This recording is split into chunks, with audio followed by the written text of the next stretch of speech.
Channel low from 15। अगर channel पर नए हो तो सब्सक्राइब कर दो अभी जाके, अभी। अगर पुराने हो तो बेल आइकन दबाना और सब्सक्राइब भी कर देना। सब्सक्राइब तो कर रखा है तुमने, शेयर करना। हम पढ़ने जा रहे हैं बैंकिंग लॉ की पहली यूनिट, जो हमें बताती है एवोल्यूशन ऑफ बैंक। बैंक कैसे एवोल्यूट हुआ, कैसे बना। इन ईयर 1770 पहले 1717 में पहला बैंक बना इंडिया के अंदर, जिसका नाम रखा गया बैंक ऑफ हिंदुस्तान, जो खोला गया था कोलकाता के अंदर। और ये बैंक चलाते थे हमारे यूरोपियन, जैसे हो गए ब्रिटिशर्स, उनके थ्रू वो ये बैंक ऑपरेट होता था। और ये पूरी तरह से स्वदेशी बैंक नहीं था, ये बैंक कोऑपरेट कर रहे थे हमारे यूरोपियंस। ये बैंक चलना बंद हो गया था 1832 में। ये इसको हमने डिसॉल्व कर दिया था इस बैंक को।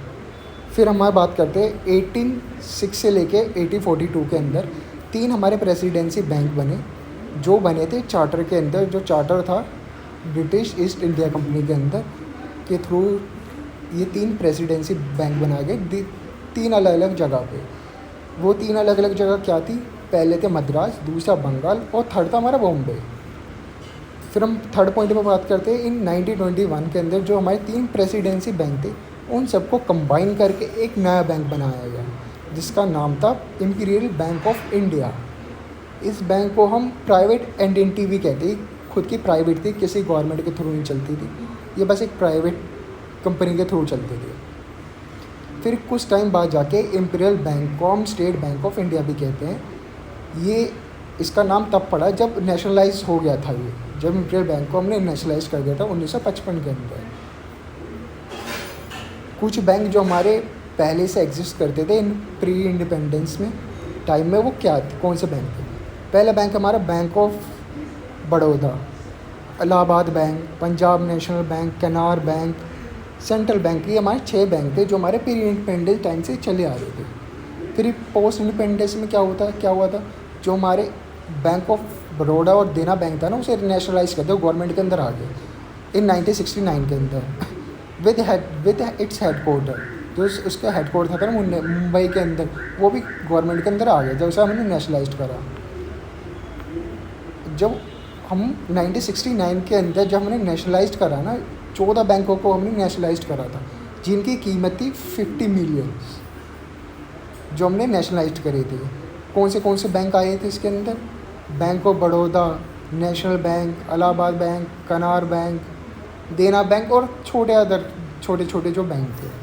फिर 1980 में जाके फिर हमने इनको नेशनलाइज कर दिया, जिनकी कीमत थी 6 बैंकों की 200 करोड़ रुपए। एग्जाम्पल ले लो ओरिएंटल बैंक, अब तो ओरिएंटल बैंक पंजाब नेशनल के अंदर ही आ गया, उस टाइम 1980 में ओरिएंटल बैंक था। फिर आंध्रा बैंक हो गया, Punjab and Scindia bank, cooperation bank, ये ऐसे बैंक थे जिनकी कीमत 200 करोड़ थी और इन्हें मर्ज कर दिया गया। सॉरी, इसे मर्ज नहीं, नेशनलाइज कर दिया गया था। फिर हमने बैंकों को सुधारने के लिए उसके लिए कमेटी बनाई। पहले हमारी कमेटी थी एम नरसिम्हा फर्स्ट, इनकी पहली कमेटी थी 1991 में, और इन्होंने दूसरी कमेटी बनाई एम नरसिम्हा फर्स्ट ने 1997 में। और जो हमारी थर्ड कमेटी थी जो लाई थी डॉक्टर रघुराम राजन कमेटी 2007 में। और चौथी कमेटी हमारी थी पीजे नायक कमेटी, जो हमारी 2014 में हुई थी। और जो बैंक ऑफ रेगुलेशन एक्ट था 1949, आरबीआई को पावर देता है कि किसी भी बैंक को लाइसेंस दे सकता है नया बैंक खोलने का और नए ब्रांचेस खोलने का, अलग अलग स्टेट पे, अलग अलग प्लेसेस पे। और प्लस आरबीआई इनका गॉड फादर भी कह सकते हैं। RBI is the God father of the और कमर्शियल बैंक। और plus RBI rule regulation conduct करता है इन सभी बैंकों के लिए। और प्लस